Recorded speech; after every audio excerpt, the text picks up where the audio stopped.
Good morning from the studio. Today we're going to learn how to paint on fabric and make it permanent.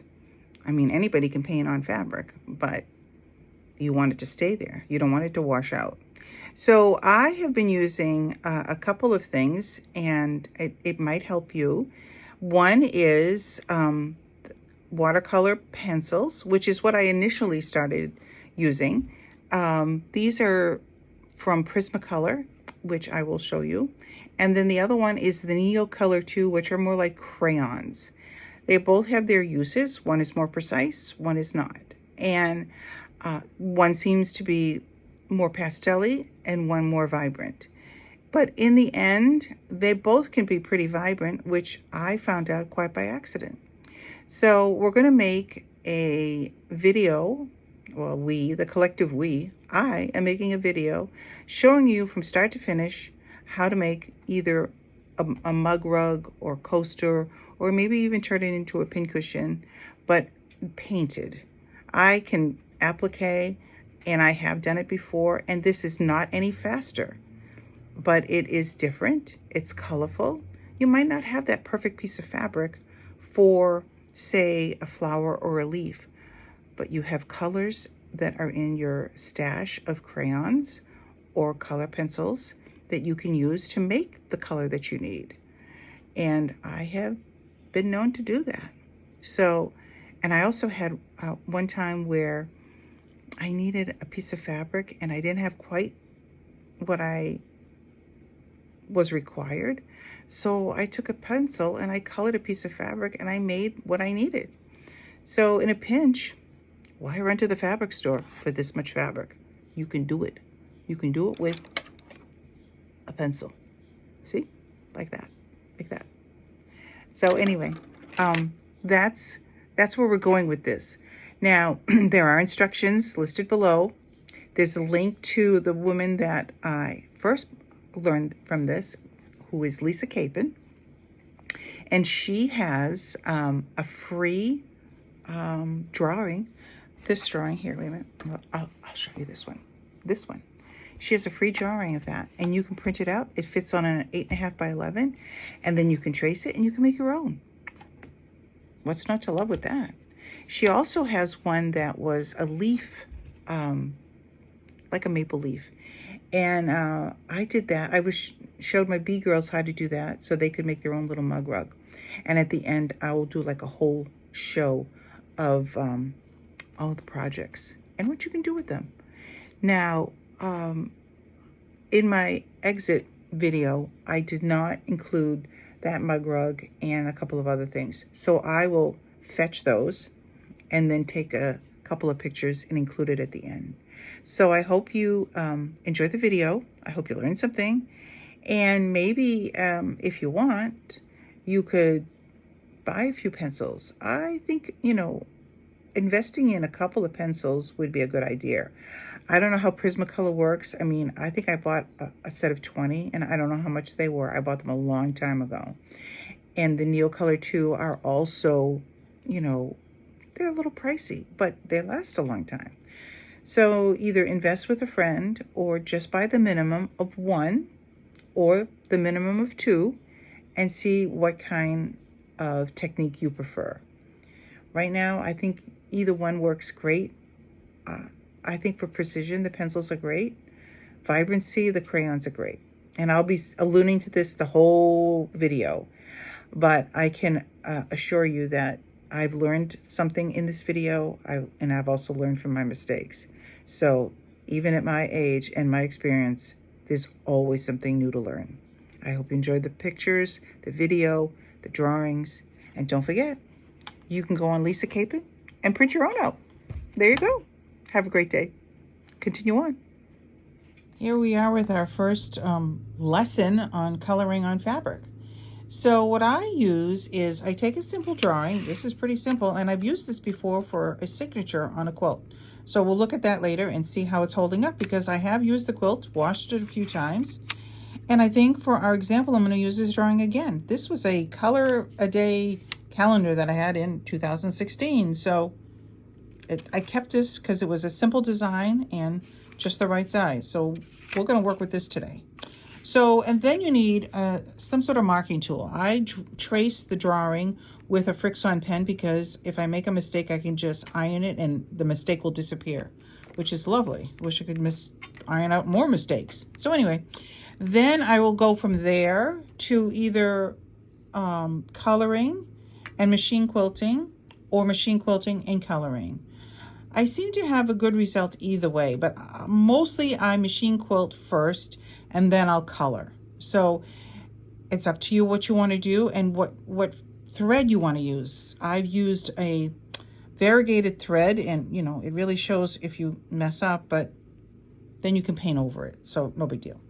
A couple of things I use for the color is, these are Prismacolor watercolor pencils. There they are. And you can draw with them, and then the textile medium will make it permanent. Then I use these, which are pretty vibrant, and they're a lot of fun to work with. Not as precise as the pencils, but they're really vibrant. So I don't know how much I paid for these. I bought them a long time ago and never used them. So they've come out of the basement and onto the drawing table. So these are Neo Color Water Soluble 2. I don't know what 1 is, but these work great. Then you need a couple of, you know, brushes that you can use with this, and your Pigma pen to kind of highlight areas or make them more prominent, because sometimes they kind of fade in the background. And then this is the Jacquard Textile Colorless Extender. So it's clear, which is what you want. It looks white when you know, like glue. It comes out white and then it becomes clear. And this will be sort of like using water to make it a watercolor effect. But using this to make that effect makes it permanent on your fabric. So that is very helpful. I bought that at Amazon. I don't know of any store that sells it locally, but you can get it on Amazon. This is a drawing that I photocopied from this book. Look at how pretty it is, all colored. So we're going to show that later. And then, you know, the Zentangle, they had so many beautiful drawings that you can use. And then remember when coloring was all the rage to release stress? Well, there's that too. So there's a lot that you can pick from. I can't imagine that for your own personal use it would be a problem, but I certainly wouldn't try and sell anything that was in a book. But there you go. So we're going to use this one because it's simple, it's cute, and I have used it before. So there we go. We'll get our fabric going and draw, color, watercolor, machine quilt somewhere in there. I hope you enjoy it. All right, I've cut my squares at 6 inches. I've marked with a permanent pen 1/4 inch all the way around, so that once this is done and I press it, this will remain and I can square up the square according to this. This has been drawn on with that Frixion iron erasable pen. I did put some freezer paper on the back of this to stabilize it, and then once the drawing was done, I pulled it off. And now I've put it on just the batting, no backing fabric. Nobody needs to see my crappy machine quilting. So now I'm going to machine quilt this as best I can. I have my free motion foot. You can see it there, open toe. And I have white thread in the top and white in the bottom. And I'm just going to stitch all the motif all the way around. And then it'll be ready for painting. Okay, so I've used my white thread and I've machine quilted. I started in the middle with a little circle and then these teardrops, and then I cut my thread. This circle went around once, cut my thread, and then this circle I went all the way around one time. And then I started by going in the big petals. I just did the big petals like that.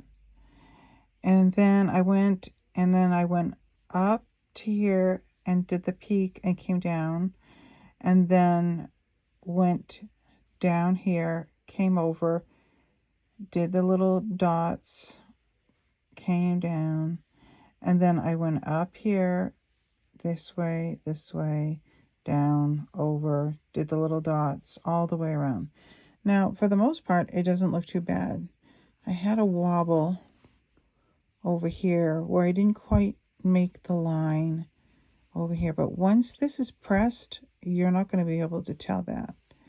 So it doesn't look too bad. I did it very slowly to make sure that it, you know, was somewhat good. And then this is the back. It's just the batting, but you can see I kind of went all over the place with my stitches, but it looks pretty good. Now I'm going to do the other one. Now, if you decide not to machine quilt it, then I would suggest you keep your freezer paper on the back before you start painting. You know, you trace your drawing with this, but make sure your paper stays on the back, because when you're painting, the batting will stop the excess spreading of the paint once you use the textile medium.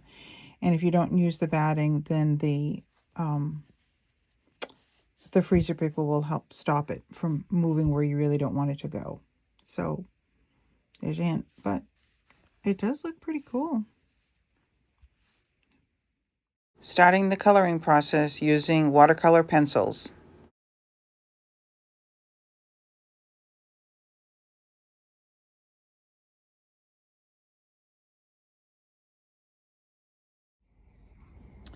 If you look at this, this is the color pencil that I used.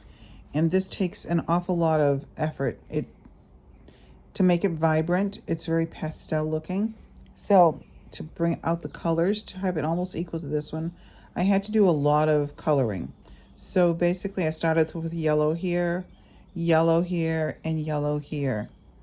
And then I added green and a little bit of orange, brown, added the darker yellow, golden like, and then some orange and red in the middle. The little touches of red here. This I started with like a blue, a purple, added some pink into it. This is like a greenish teal. So, and then as I was going out, I was adding blues and purples here, greens and teals there. One of these is more orange than the other, and then probably this one is more red. So these are, this is, as far as I'm concerned, is done as far as the pencil. Now I still have to put the textile medium, and that will make it a lot more vibrant. I did use a brown pen, that pigment pen, because this is so soft. I used the brown one. This one, I think I'll use the black one. So here is, you can see, I used the brown pen, and the blue marks are still there because I haven't pressed it out yet. So now I'm going to make the background similar to this one. I took a little creative license with the colors, but they should be able to, you'll see a big difference between this one and this one once I get the textile medium on, and how vibrant it is compared to this one. Or maybe I'm wrong, but generally this takes very little effort because it's a very creamy crayon, where this is a pencil that you have to really work it. So, but this is also more defined and precise. That unless you're gonna, you know, sharpen them, they tend to get a little. Here, look, I'll show you. See how quickly that colors? It really goes on quickly. So anyway, we'll finish this up and then we'll show you the textile medium, what it does to it. All right, so here it is. This one's done with the pencil. This one's done with the crayon. So I used brown to outline this one, and I used black to outline this one. I put in a couple of little dots. There will be a lot more dots here, around here, eventually. It kind of gives it a little more texture. So again, that's up to you, whatever you want to do. Now, I only have very little of this in my jar, and I have some on order, but what I'm going to do is start with this one. And generally I start in the middle and work my way out so it kind of like glows out. Well, that's the effect I'm trying for. It doesn't always work that way. So I'll start kind of here in the yellow area, maybe avoid that a little bit, and then go out this way. I'll clean my brush either with a paper towel or on the edge here between, you know, the different colorways. So I'll start with the yellow and probably do, you know, the flower petal, the blue, then the green. And once I'm happy with that and that, then I'll start on the way out. Again, blending out and over. I try to blend in here and here so that it's like a transition. You'll notice there's all sorts of colors that I've put in here because I think it makes it more marbly effect and a little more interesting. So this will be the first one. If I have enough of this, I'll do this one. Otherwise, I'll have to wait until Amazon delivers. So here we go. All right, so here is the textile medium. See how it looks now? This is a pretty big brush here, for the area I'm working at. So I'm going to start in here. Kind of, if you can see the difference, there's a little bit of a difference there, how it blends. Oops, sorry about that. Blends a little bit. It's hard to do it in film at the same time. So you can see it is darkening and blending. So it's just as if you were to take water to it. And see the difference in color there and there. All right, what I've done is I've blended this. So I'm pulling this in. So wherever you want the blending to go, if I wanted to go out, then I would go this way. But I kind of want it to go in towards the center. So you can see where I've done the textile medium and this is where I have not. So it is darker, a little more vibrant, and less, you know, you don't see so many, I don't want to, like pencil strokes. So, and then I'm bringing it towards the middle, but not hitting the middle, so it gives it kind of a little glowy effect. All right, you see that the center's been done. This leaf, and this leaf have been done. This, and this have been done. And this half has been done with, all with the textile medium. Now, I'm not really happy with this color because it's not, to me, very bright. It kind of muddled together. So I might put a little more pencil on once it's dry. I'm not sure. I'll see how it looks when it's dry. This is the effect that I really love, the glowing and going out. And you notice that I put in, you know, a bunch of different colors over here so that it kind of looks a little more interesting. Now, from experience, I will tell you that putting these brown lines on here were probably not the best idea in the world. I think I should have done it after I did all the painting, because on the other one, which you will not see, because these were done, this color was done last night, these lines, and then the textile medium this morning. The other one, I put the lines on this morning and then the textile medium, and guess what?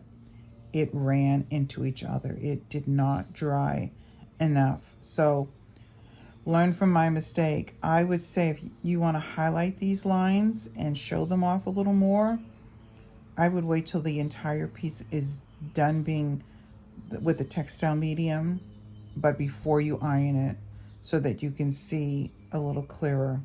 So I will do another one and not put the lines on until after, so that you can see the difference. But I love this effect. This is exactly what I was looking for, the glowing out. This will be pretty vibrant too. It's still not 100% on this color, but hey, live and learn. So how we learn. So you can see originally, this is with the textile medium. It's still wet. And then this is with the textile medium. And then I've added the pencil to it a little bit here and there. This is the purple. So if you see on the wet textile medium, it really makes it come out quickly. I mean, they are watercolor pencils and there's water in the textile medium. So yeah, it's gonna make it. So I guess if it's not as vibrant as you want, then you can just either dip it in and move it, or just kind of smudge it in with the, you know, the pencil. I think I like using the pencil with the textile medium on there. Look at how quickly that comes off. And then I'm going to try and blend it a little bit better. But boy, it really pops it quickly without as much effort as scrubbing it in and then hoping that it'll be bright, because this is not bright. I mean, if you want something that's not bright, then it's perfect for you. But it was kind of blah. So I'm hoping that I'll get the rest unblah. And then you can see I did the rest around here. And then we'll wait for it to dry, because it always lightens up when it's dry. And then I'm going to use my little pen and make dots everywhere to make it a little more interesting. Now, the Neocolor crayons, I'm going to have to start that from scratch, because this ran on the, when I didn't wait for it to dry. This is what happened. How awful is that? But see how bright that is? That's pretty bright. But I'll have to do a new one, because boy, this is so sad. It looks kind of like maybe a kiwi. I don't know. This one looks better.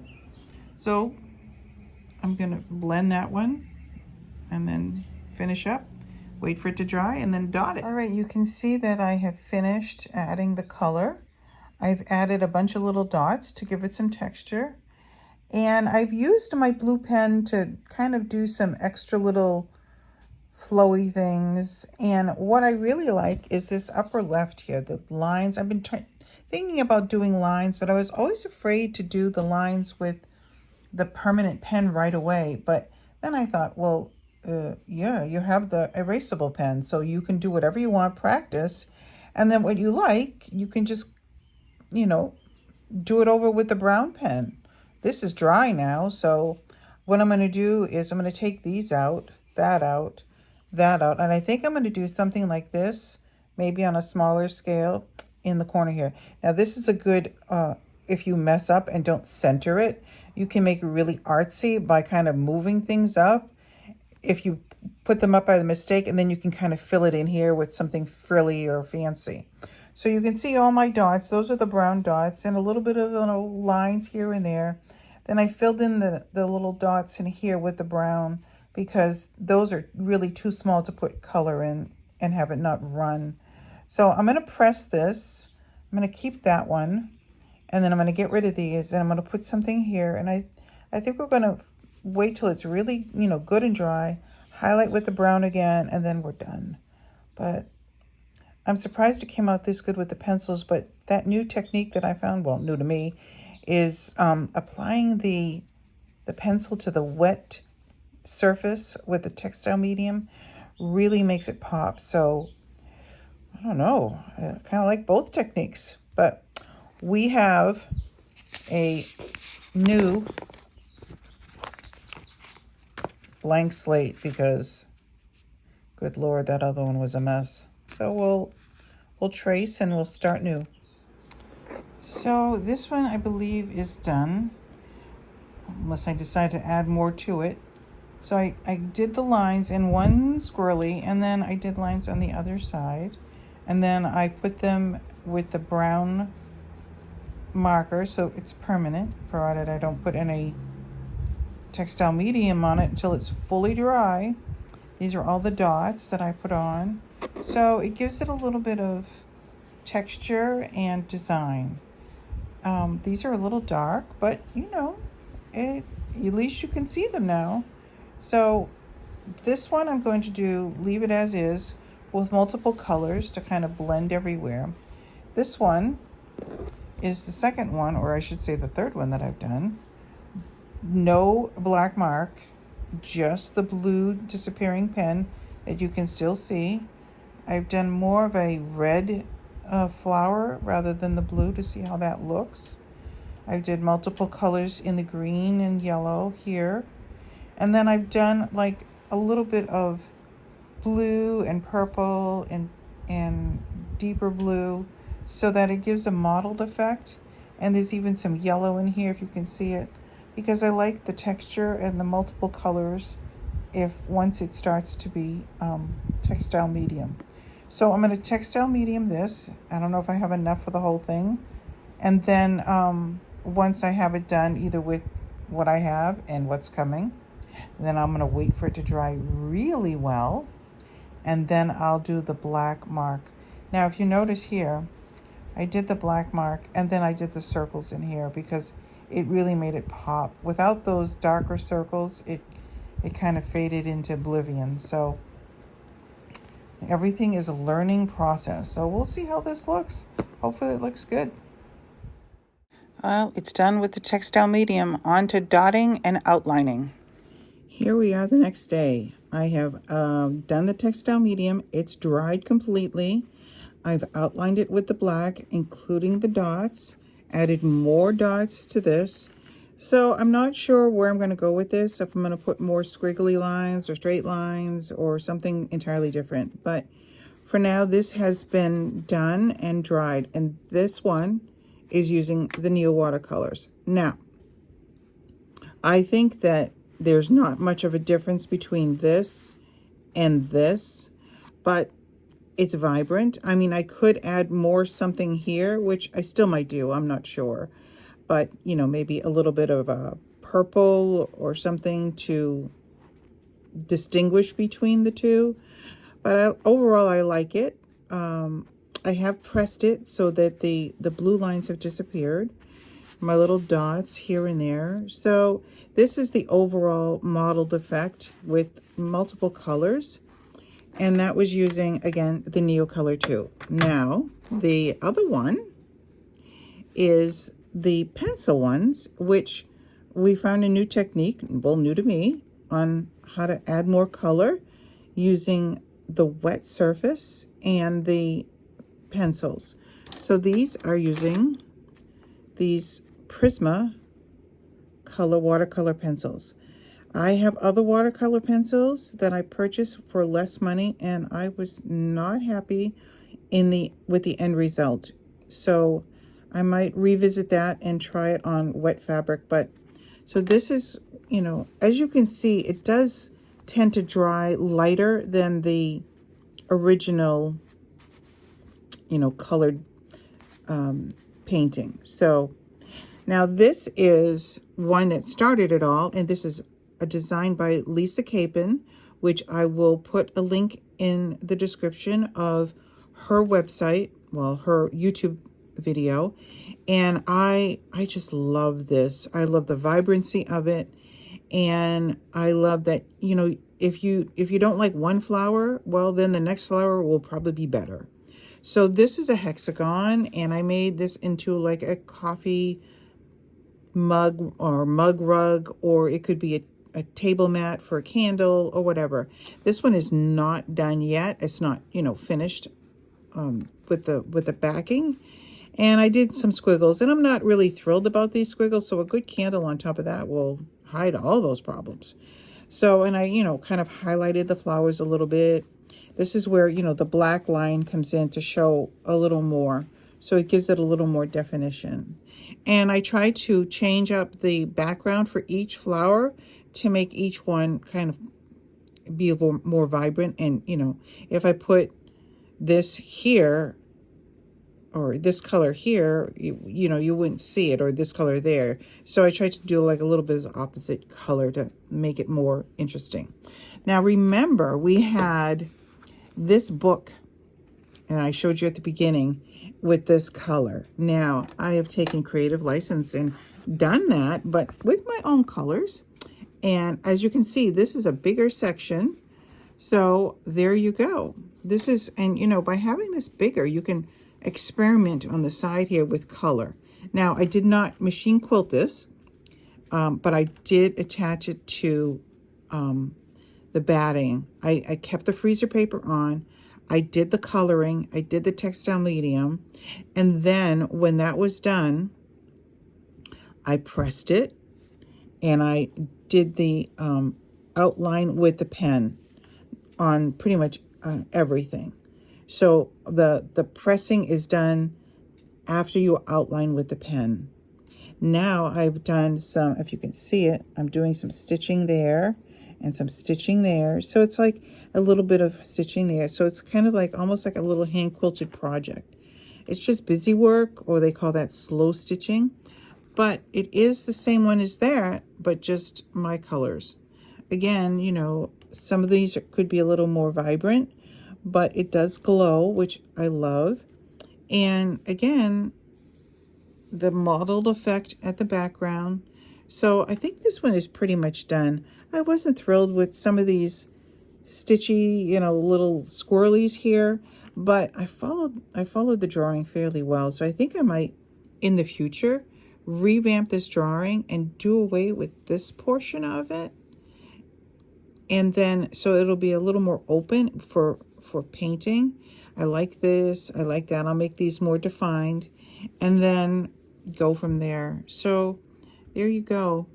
So the one that started it all was this one. Thank you, Lisa, once again for this beautiful free drawing. You can download this one and do it yourself. And then this one from the calendar.